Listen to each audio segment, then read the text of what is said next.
हमारा कितना question, 2 question complete हुआ था। अगला तीसरा क्वेश्चन है कि लेखक को क्यों लगता है कि घर में जो है नौकर रखना बहुत जरूरी हो गया है। लेखक महोदय को ऐसा क्यों लगता है कि घर में एक नौकर रखना बहुत जरूरी हो गया है। जैसे कि हमको लगता है कि आप लोगों के लिए क्या रखना जरूरी हो गया है। क्या रखना जरूरी है, ये रखना जरूरी है। और सबसे ज्यादा जिस तरह उनको काम करने में प्रॉब्लम होता था उसी तरह आप लोग को समझाने में प्रॉब्लम होता है। यही रहेगा तो जल्दी समझिएगा, ठीक है। यही लेखक की पत्नी निर्मला को, ठीक है। तो क्या लेखना रखना जरूरी हो गया था, नौकर। तो देखिए, लेखक महोदय के सभी भाई और रिश्तेदार ऊंचे पद पर थे। लेखक महोदय के जितने भी भाई थे, जितने भी रिश्तेदार थे, वो लोग क्या थे, ऊंचे पद पर थे। मतलब ऊंचे पद पर मतलब धनी बनी व्यक्ति थे। क्या मतलब वो लोग क्या था, उन लोगों के पास सरकारी नौकरी वगैरह होगा तो वो लोग आसानी से नौकर रख सकते थे, ठीक है। लेकिन क्या हम लोग रख सकते हैं, एक नॉर्मल फैमिली रख सकता है, नहीं ना रख सकता है। तो इनके रिश्तेदार और भाई जो थे ऊंचे पद पर थे, इनके पास नौकर था, ठीक है। इसलिए उन सभी के पास क्या था, नौकर चाकर था। जब उनकी बहन के विवाह में सभी रिश्तेदार का मिलन हुआ तो लेखक महोदय की पत्नी नौकर को देखकर ईर्ष्यालु हो गई, ठीक है। देखिए, जब लेखक की बहन का शादी था तो शादी में तो हर कोई आता है, तो का रिश्तेदार भी आए थे, उनका भाई भी था। तो जब लेखक की पत्नी लेखक के जब बहन के शादी में रिश्तेदारों का मिलन हुआ, उस समय लेखक की पत्नी उन सबको देखकर क्या हो गई, ईर्ष्यालु हो गई, ठीक है। इसके बाद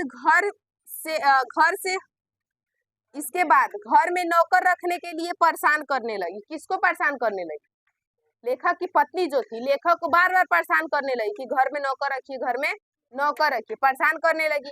उसके बाद लेखक महोदय को लगा कि घर में नौकर रखना बहुत जरूरी हो गया है, ठीक है। देखिए, शॉर्टकट में समझिए, आसान भाषा में समझिए, लेखक को ऐसा क्यों लग रहा था कि घर में नौकर रखना जरूरी है। तो देखिए, लेखक को नौकर रखना इसलिए जरूरी लग रहा था क्योंकि लेखक के सभी रिश्तेदार और भाई ऊंचे पद पर थे, ठीक है। जब उनकी बहन के शादी में रिश्तेदारों का मिलन हुआ तो लेखक की पत्नी उनको देखकर ईर्ष्यालु हो गई, भावुक हो गई, ठीक है। और वो लेखक से बार बार कहने लगी कि मेरे घर में नौकर रखिए। तो लेखक को ऐसा लग रहा था कि घर में नौकर रखना बहुत जरूरी है। जैसे औरत सबका देखिए, अगर उस सब पड़ोसी का या फिर किसी को देख लेगी कि अच्छा गहना खरीदी है, चाहे मतलब कुछ ऐसा अच्छा साड़ी खरीदी है, ताकि अपने पति को बार बार क्या कहेगी, हमरो के साड़ी दिवाओ और अच्छा साड़ी पहन ले दिया, ठीक है। ऐसा करता है ना, तो सेम उसी प्रकार देख के क्या हो गई, ईर्ष्यालु हो गई, ठीक है। और बार बार क्या बोल रही थी कि मेरे भी घर में नौकर चाहिए। हमारा नेक्स्ट है, ओए हीरो, हमारा नेक्स्ट क्वेश्चन है कि बहादुर अपने घर से क्यों भागा था। बहादुर जो है अपने घर से क्यों भागा था। तो देखिए, बहादुर कभी कभी पशुओं को चराने के लिए ले जाता था। कभी कभी पशुओं को मतलब गाय भैंस चराने के लिए कहाँ ले जाता था, जंगल लेके जाता। जैसे आप लोग बकरी लेके जाते हैं, आप लोग बकरी चराने जाते हैं, उसी तरह ही क्या जाता था, कभी कभी पशुओं को लेकर चराने जाता था, ठीक है। एक बार उसने अपनी माँ की सबसे प्यारी भैंस को बहुत मारा। जब जंगल में ले गया तो एक बार जो देखिए, हर एक इंसान का सबसे प्यारा चीज़ होता है। जैसे कोई बकरी पालता है, उसमें बकरी का बच्चा किसी को सबसे ज़्यादा प्यारा हो जाता है। उसी तरह जो ये थी बहादुर की जो मम्मी थी, उसको अपने एक भैंस से बहुत प्यार था। उसी को उसने बहादुर ने क्या किया, उसी को बहुत मारा, ठीक है, बहुत मारा। मार खाने के बाद भैंस अपनी माँ के पास पहुँच जाती है। जब भैंस मार खाती है तो दौड़ के कहाँ आती है, बहादुर के माँ के पास पहुँच जाती है। माँ को आभास हो जाता है कि लड़के ने इसे काफ़ी मारा है। माँ को पता चल जाता है, एहसास हो जाता है कि लड़के ने इस भैंस को बहुत मारी है। माँ ने भैंस की मार देखी और एक डंडे से लड़के की दोगुनी पिटाई कर दी। माँ ने जब भैंस की मार देखी और जब बहादुर घर आया तो एक डंडा उठाई, जितना भैंस को वो मारा था उससे 2 गुना ज़्यादा वो लड़के को मारी, ठीक है। लड़के का मन माँ से फट गया। जब उतना पिटाया तो लड़के का मन क्या था, माँ से फट गया, मतलब माँ से हट गया, ठीक है। मतलब नफरत में बदल गया, प्यार जो था वो नफरत में बदल गया। वो मार खाने के बाद रात भर कहाँ छुपा रहा, जंगल में छिपा रहा। सुबह घर पहुंचकर चुपके से कुछ रुपए लिया और घर से भाग गया। बहादुर माँ के मार खाने के बाद जंगल में रात भर छिपा रहा और जब सुबह हुई तो चुपके से घर में आया और कुछ रुपए चुराया और घर से फरार हो गया, ठीक है। तो देखिए सिंपल भाषा में समझिए, बहादुर अपने घर से क्यों भागा? तो बहादुर कभी कभी अपने भैंस को, पशुओं को चराने के लिए जंगल ले जाता था। एक बार उसने अपनी माँ की सबसे प्यारी भैंस को बहुत मारा। भैंस माँ के पास चली आई।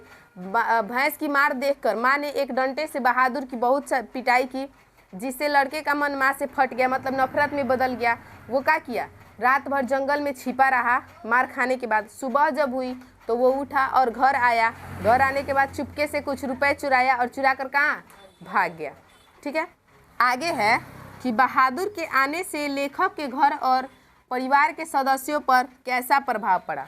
लेखक जो था बहादुर जब लेखक के घर आया नौकर बन के, उस समय लेखक के परिवार वालों पर जो था वो कैसा प्रभाव पड़ा। तो देखिए, बहादुर के आने से घर के सदस्यों को आराम मिल रहा था। जब घर में कोई नौकर आ जाएगा तो आराम मिलवे करेगा का, आराम मिल रहा था। घर खूब साफ चिकना दिखाई दे रहा था। उस समय उसका घर भी क्या था, खूब साफ सुथरा था। नौकर है तो भाई साफ सुथरा रखबे करेगा, साफ सुथरा रख रहा था। सभी कपड़े चमचमाती रहती थी, मतलब वो हमेशा कपड़ा लता साफ करता था तो कपड़ा चमचमेबे करेगा, चमचमाता रहता था। निर्मला की तबीयत में काफ़ी सुधार, रात दिन निर्मला सेवा करवाएगी नौकर से तो तबीयत में सुधार होबे करेगा, सुधार भी था। उसके बाद में परिवार का कोई भी सदस्य जो था अपना कार्य खुद से नहीं करता था। ठीक है, किसको बोलता था करने के लिए?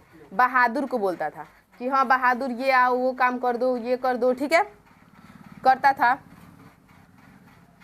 और बहादुर को आवाज़ देकर काम बताया जाता था।